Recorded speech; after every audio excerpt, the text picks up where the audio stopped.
Hello and welcome to Catalyze Music Academy. My name is Zaak Kerstetter. I'm an Ableton Certified Trainer. And for today's quick tip, I kind of want to cover two different things at the same time. First thing I want to cover is how to make a rhythmic gating audio effect for live performance.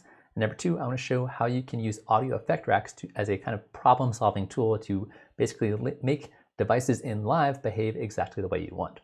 So this is kind of a follow-up to a video I did earlier on the channel about rhythmic gating.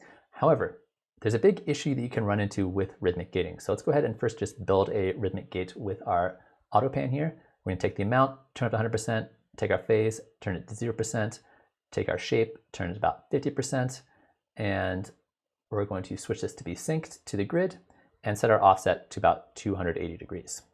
So this is going to do what we want it to do. It's going to chop our recording rhythmically,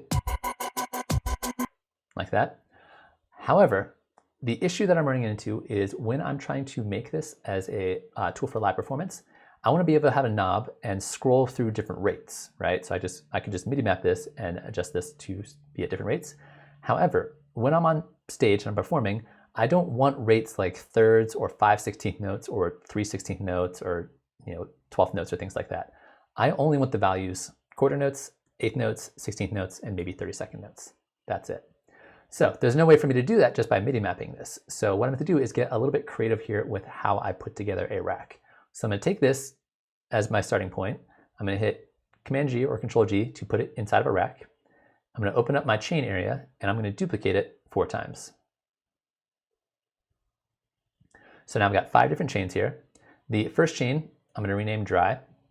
The next chain is going to be for quarter notes. The next chain is going to be for eighth notes, and I'm just renaming it here just so I can keep myself organized. I have 32nd notes. So the top chain, which is our dry chain, we're just going to delete the audio effect. We don't need anything there. The next chain, we're going to make sure the rate is set to quarter notes. The next one, it is set to eighth notes.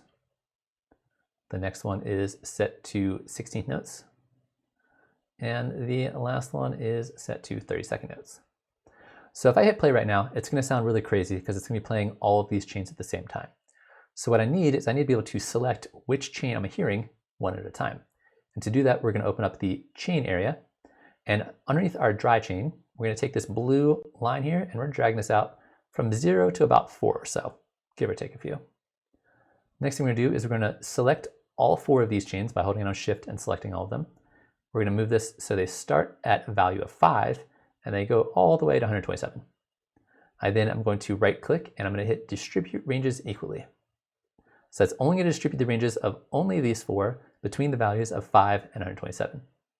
So now if I hit play, it's going to go through the dry chain. It's going to sound normal. And if I were to click and drag to move this around, it's going to change which chain we're hearing at any given time.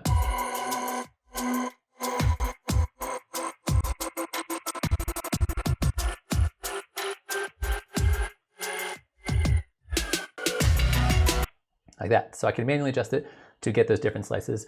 And because I've set this up to only be quarter notes, eighth notes, 16th notes, and 32nd notes, we're excluding those like 3/8 notes or 5/8 notes or third notes and things like that, which I don't necessarily want. So from here, last thing we really need to do is right click, macro map this to macro 1, and then I can of course MIDI map this to my MIDI controller. So now, like I said, if my value here is at 0, we're not getting anything, and I can manually adjust this to scroll between different values. If you really want to, you don't necessarily need to go all the way from 5 to 127 here. You could have smaller values and that way you get more resolution with your control. But honestly, I think this works totally fine. So that's basically it. This is, like I said, hopefully a good demonstration to you of how you can take a problem like wanting to get rid of certain values within a particular knob, and you can get really creative with your audio effect racks to make it behave exactly the way you want. And again, also hopefully this is really useful for you if you are on stage and you're wanting to do this kind of rhythmic gating like we talked about in that other video. You can just have at it, and now you can just turn that knob and be pretty confident it's going to sound good almost no matter where you land it. So that's it. Hopefully you enjoyed watching that. If you did, please feel free to subscribe to the channel. I come out with videos every Monday and Thursday. On top of that, feel free to check out our website, catalyzeacademy.com, for more info about classes and workshops and lessons that we offer. And thanks for watching, and hopefully I'll see you again soon.